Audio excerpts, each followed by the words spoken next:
কি নেইমারকে যে নামাচ্ছিল না তখন আসলে কেমন লাগতেছিল নেইমারকে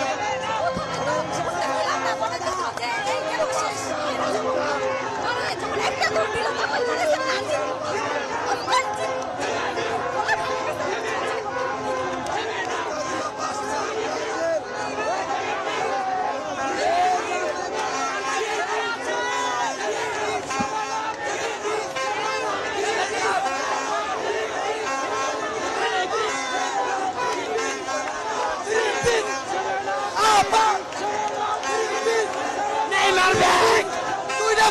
এক গোল দেওয়ার পরে সেই সেলিব্রেট করছিল তখন আসলে আপনার মনে তখন মনে হয়েছে যে আমি এনজাইটি গানটাকে ভুগতেছিলাম বা যখন প্রথম গোলটা দিয়েছে তখনই বলছে যে ইনশাআল্লাহ আজকে জিতবে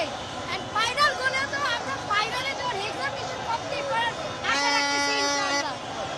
আচ্ছা ভাইয়া তো পাশে বসে খেলা দেখছে ওনার রিয়াকশন আসলে না সে অবশ্যই আমার খেলা যখন আমার টিমের খেলা হয় তখন সে আমাকে অনেক চিয়ার আপ করে এজন্য আমাকে চিয়ার আপ করার জন্য আনন্দ করার জন্য এখানে নিয়ে আসছে। আচ্ছা ভাইয়া মানে আপনি তো আর্জেন্টিনার সমর্থক এবং ম্যাচের পর দেখা যাচ্ছে আপনার মুখটা একটু মলিন কারণটা কি মলিন এই কারণে এর আগের ম্যাচে মানে আমাদের মেসি খেলেনি তারপরও আগেছে খেলা জিতছে এটার জন্য মানে খুব মলিন যে কেন খেললো না। কিন্তু ব্রাজিল জিতছে এটা আমি খুব ভালো লাগছে কারণ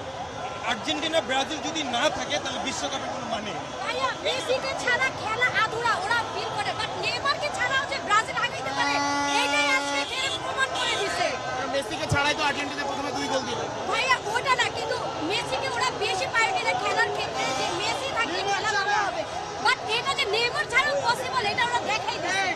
যে শুধু ভিনি না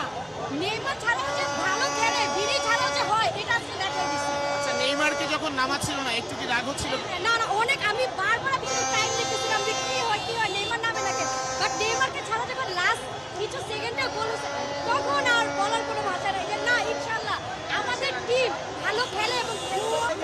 ব্রাজিল আমরা জিতলাম ব্রাজিল বিশ্বকাপ না নিলে আমরা ব্রাজিল ব্রাজিল ব্র্যান্ড ব্রাজিল জাপানকে তো দুইটা দিচ্ছে আর্জেন্টিনাকে পাইলে পুরো 3 পিস দিয়ে দিবে 3 পিস আর্জেন্টিনা